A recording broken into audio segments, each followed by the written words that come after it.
Economic advisory कमिटीच्या माध्यमातून जो प्लॅन तयार केला, तो प्लॅन तयार झाल्यानंतर आपण विकसित भारतासोबत विकसित महाराष्ट्राचा प्लॅन तयार केला.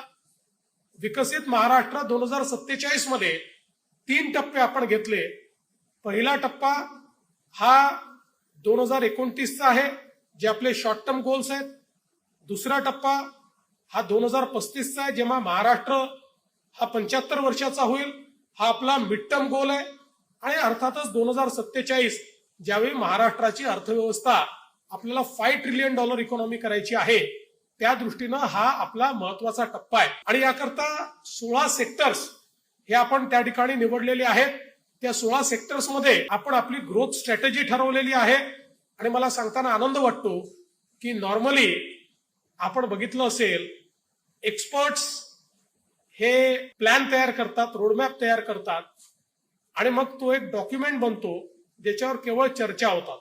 पलीकडे इम्प्लिमेंटेशन मध्ये तो रोडमॅप नसतो. पण आम्ही हे बदललं आणि आम्ही रोडमॅप तयार करताना पहिल्यांदा या ठिकाणी एक्सपर्ट सोबत याची जबाबदारी आमच्या सनदी अधिकाऱ्यांवर टाकली. सेक्टरल ग्रुप्स तयार केले आणि ज्यांना काम कसं होतं, अडचणी काय आहेत हे माहिती असलेल्या अधिकाऱ्यांनी हा रोडमॅप तयार केला.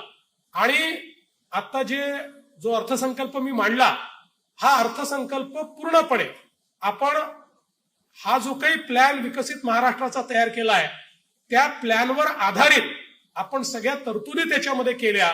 त्यामुळे आता हा प्लॅन केवळ कागदावरचा प्लॅन राहिलेला नाही, तर हा प्लॅन प्रत्यक्षात अस्तित्वात येण्याकरता त्याला एक आर्थिक पाठबळ जे द्यावं लागतं, ते आपण पाठबळ, ते इंजिन आपण त्याच्यासोबत दिलंय.